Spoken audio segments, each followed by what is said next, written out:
everyone, welcome back to my channel. Today I'm going to be doing my NEWTs TBR. If you don't know what the NEWTs Readathon is, it is the second part of the Harry Potter Readathon, which was created by a YouTuber. Her channel's name is Book Roast, and I will leave the link to her channel and her videos down below. And as I mentioned, there are two parts. So back in April, there was the OWL's Readathon, and now we are having the NEWTs Readathon in August. And basically this readathon is all based on the exams that students have to take at Hogwarts. When I did my OWL's Readathon, I became a Hogwarts professor, and it tells you the prompts that you need, or like what you need to read for the OWLs, and now what we need to read for the NEWTs. So in my last reading vlog, I kind of went through the NEWTs challenges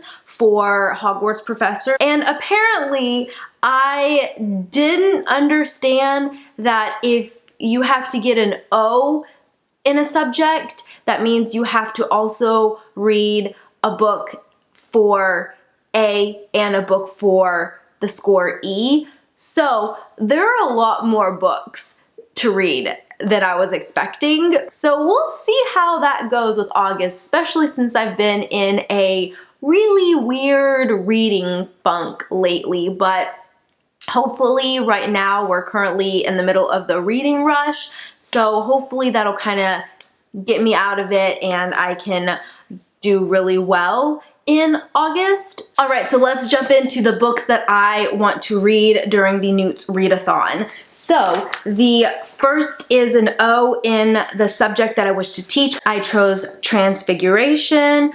So for Transfiguration, O is McGonagall does not mess around. Read a book over 500 pages. For this, I think I'm gonna go with Children of Blood and Bone by Tommy Adeyemi. This is a book that Hannah gave me, and it was supposed to be like for Christmas. She actually read it and she annotated in it, and then she sent it to me to read, and while I'm reading it, I can see what her thoughts were. Like, she highlighted and she wrote in the margins like things that she thought of while she was reading the book, and I've been needing to read this one for a while now. It's quite chunky, but I'm really excited, and I think this will be the perfect time to read it. I honestly don't know much about it.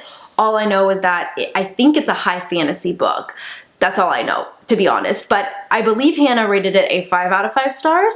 And this book has 535 pages. Let's actually see if it's available on my public library, because if I can also listen to it on audiobook, that might be perfect, especially since it is quite chunky. Okay, perfect. So my public library does have it available on audiobook, and it's saying that it'll be available in the next week, which is fantastic. I should be able to get it around the time that the NEWTs Readathon starts.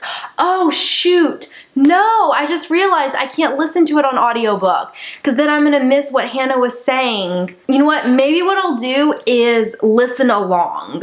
I'll read and listen along, and if I do end up listening to the audiobook, then I'll make sure to like keep my spot, and I'll go back and I'll look through what Hannah wrote. Yeah, I might do that. So next for Transfiguration, I have to read a book for E, which is Exceeds Expectations, and for that is to read a book that's not first in the series, and this is actually perfect because I do need to read Siege and Storm by Leigh Bardugo. This is going to be our Muggle Studies book club pick for August. It is the second book in a series, so that actually ends up working out really, really well. I also have this on audiobook, so that works out perfectly that I was able to throw in this book in my TBR for the NEWTs Readathon. And lastly, for Transfiguration, I need to get an A, and that is to read a book with LGBTQA+ representation. I have two books that I might read. The first one is Soul of Stars by Ashley Poston. This is the second book in the Heart of Iron series, and the book actually gets released this week, and I am really interested in reading it. I enjoyed the first one. It was science fiction set in space, and there is a male-male romance in this story, so I definitely want to continue on with the series. And the next book is a book that I was approved through NetGalley. I got an ebook arc of it, and that is All the Better Part of Me by Molly Ringwald. I'm really excited to read this book. It is a new adult, and it does have a male-male romance, and after reading Red, White, and Royal Blue, I just want more of these books, so I'm really hoping that I love this one. I think I will. Next, I have to get an E in Defense Against the Dark Arts. For E, it is Gilderoy's Memory Charm. Okay, I remember this one when I was doing my vlog. It says to grab a pen and write down the first book that you remembered, and that is now the book that you're going to be reading for this one. And when I was going through the challenge questions during my reading vlog, the first book that popped up in my head that I mentioned was Harry Potter and the Sorcerer's Stone. So I think that is the book that I will be reading. I think this book is going to be perfect to kind of break up all of these chunkier books, because I have this book in so many different options to read. I can read the original Harry Potter and the Sorcerer's Stone. I also have the illustrated version of it. I have the ebook. I also own it on audiobook.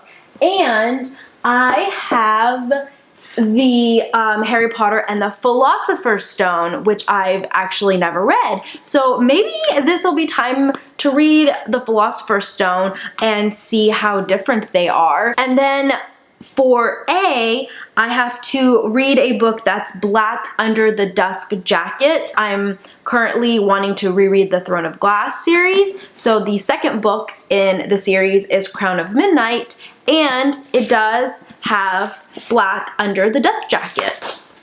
So I plan on reading Throne of Glass this week during the reading rush, so for August I can read Crown of Midnight. And for the last two challenges, I have to get at least an A in secondary subjects of my choice.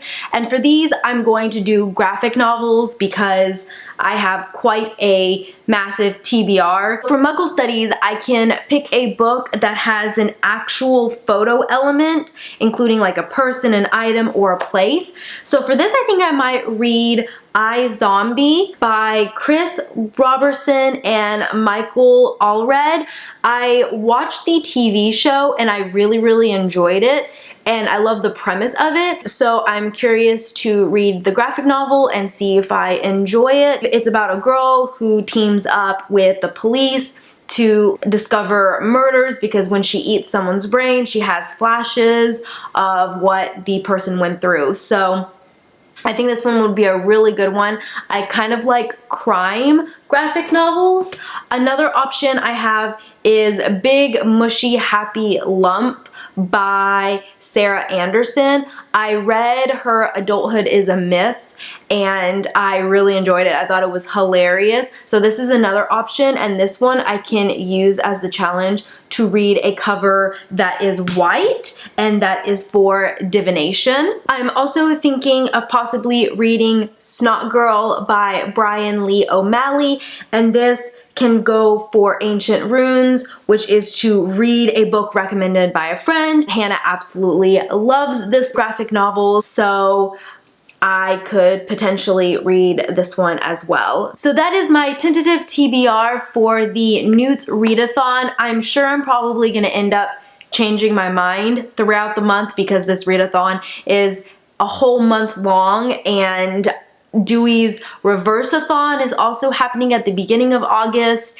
and I need to come up with a TBR for that, which I'm probably just going to stick with my TBR that I have for NEWTs and just kind of do like a 24-hour reading sprint and try and get as much read as I can with this hefty TBR pile. Comment down below and let me know if you are going to be participating in the NEWTs Readathon and what books you are going to be reading, what career you're doing, how many books you have to read, all of that fun stuff. I really hope you enjoyed this video, and I will see you next time. Bye!